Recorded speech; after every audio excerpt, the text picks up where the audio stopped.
chronique du patrimoine.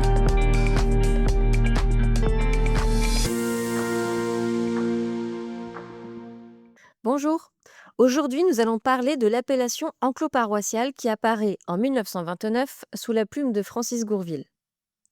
En 1930, le terme est utilisé par Georges Montmarché, l'un des directeurs des Guides bleus. Je cite: la cellule organique dans ces villages de Basse-Bretagne, c'est l'enclos paroissial.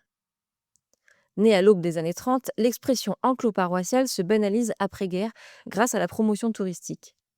Engagé à la fin du 19e siècle avec l'arrivée du chemin de fer, le tourisme se démocratise à l'entre-deux-guerres et prend une nouvelle dimension dans les années 50, portée de nouveau par la modernisation des transports. C'est à cette époque que s'ouvre un musée folklorique dans l'ossuaire de Pléba. La notion d'enclos paroissial, forgée progressivement, s'impose durablement grâce à la diffusion déterminante du guide Michelin qui intègre en 1950 un circuit des enclos paroissiaux.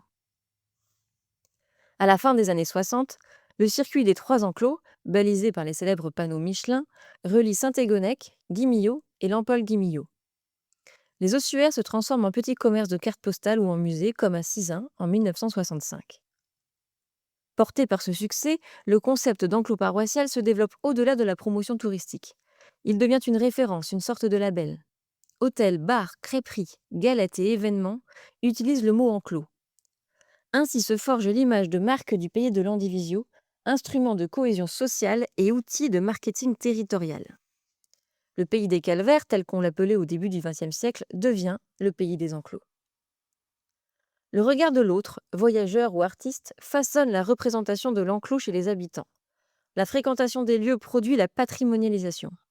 Ce processus s'accompagne parallèlement d'une baisse de la pratique religieuse. Le rapport des habitants à l'ensemble religieux se transforme.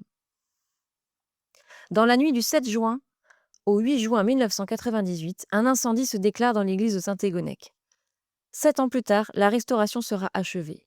Mais ce choc fait prendre conscience, s'il en était besoin, de l'attachement des habitants au lieu. Cet attachement se manifeste depuis de nombreuses années dans les actions de valorisation du patrimoine sous toutes ses formes et par l'engagement des bénévoles qui, chaque jour, permettent au public de pénétrer dans les églises.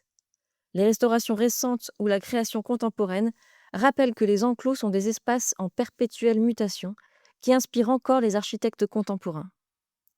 Pendant des siècles, l'enclos fut au centre de la vie des habitants. Il fut le ciment de la communauté.